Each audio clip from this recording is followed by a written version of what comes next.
সম্মানিত হজযাত্রীগণের সুবিধার্থে সহযোগিতার জন্যে 500 সেখানে ভলান্টিয়ার নিয়োগ করা হয়েছে। ভিসা স্ট্যাটাস আমরা দেখতে পাচ্ছি যে আজকে এখনকার স্ট্যাটাস 74,682টি ভিসা অলরেডি ইস্যু করা হয়েছে, আর 59টি প্রিন্টের অপেক্ষায় আছে। 9,377টি ওয়েটিং ফর ভিসা সফটওয়্যারে এটা অপেক্ষমান আছে। আর ইনরোলমেন্টের রেটটি হচ্ছে 84,142টি। তো সার্বিকভাবে আমাদের এখানে হজ ক্যাম্পে যারা আসছেন তাদেরকে আমরা 3টি এয়ারলাইন্সেই ডরমিটরিতে যারা অবস্থান করছেন এবং হজ ক্যাম্পে যারা অবস্থান করছেন তাদের আমরা সার্বিকভাবে সহযোগিতা করছি এবং সাথে সাথে সুচারুরূপে প্রত্যেকটা ফ্লাইট অন টাইমে আছে এবং আমরা মক্কা, মদিনা, জেদ্দা সব যেসব হজযাত্রী পৌঁছেছেন তাদের ব্যাপারে আমরা খোঁজখবর নিয়েছি।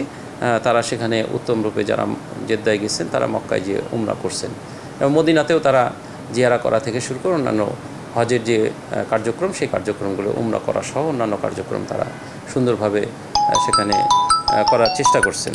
এবার আপনারা হয়তো অবগত আছেন যে এবার সৌদি আরব থেকেই আমাদের সম্মানিত হজযাত্রীগণের সুবিধার্থে সহযোগিতার জন্যে 500 সেখানে ভলান্টিয়ার নিয়োগ করা হয়েছে, যারা সৌদি আরবে বাংলাদেশি যারা অবস্থান করছেন, বিভিন্ন বিশ্ববিদ্যালয়ে পড়াশোনা করেন এবং সৌদি ভাষা জানেন, আরবি ভাষা জানেন এবং রাস্তা চিনেন।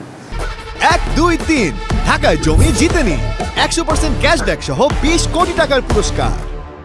একই সাথে আমাদের অ্যাডমিনিস্ট্রেটিভ টিম সহ যারা সেখানে বাসাগুলো এবং তাদেরকে রিসিভ করার জন্য মৌসুমি হজ অফিসার সহ প্রত্যেক অবস্থানেই কিন্তু আমাদের হজকর্মী নিয়োজিত আছে। প্লাস আমরা এজেন্সির সাথে আমরা 1-to-1 যোগাযোগ আছে।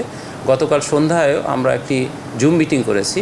সৌদি আরবে বিশেষ করে সৌদি আরব মিনিস্ট্রি অফ হজের সিনিয়র কর্মকর্তারা সেখানে ছিলেন, আমরা ছিলাম এবং বাংলাদেশের যে এজেন্সির তাদের প্রতিনিধিরা সেখানে ছিলেন এবং আমরা সেখানে যে বিষয়গুলো আপনি উল্লেখ করেছেন সেই বিষয়গুলো কিন্তু খুব সিরিয়াসলি এবং সিনসিয়ারলি দেখা হয়েছে এবং আন্তরিকতার সাথে এজেন্সিগুলো যাবৎ আমরা যে তথ্য পেয়েছি আন্তরিকতার সাথেই তারা কিন্তু বিষয়গুলো হজযাত্রীদের সার্বিকভাবে সহযোগিতা করার জন্য তাদের যে গাইডগুলো আছে সেই গাইড কিন্তু তারা সরবরাহ করেছেন এবং তারা হজযাত্রীদেরকে সেবা দিয়ে যাচ্ছেন। এখন পর্যন্ত আমরা কোনো অভিযোগ পাইনি।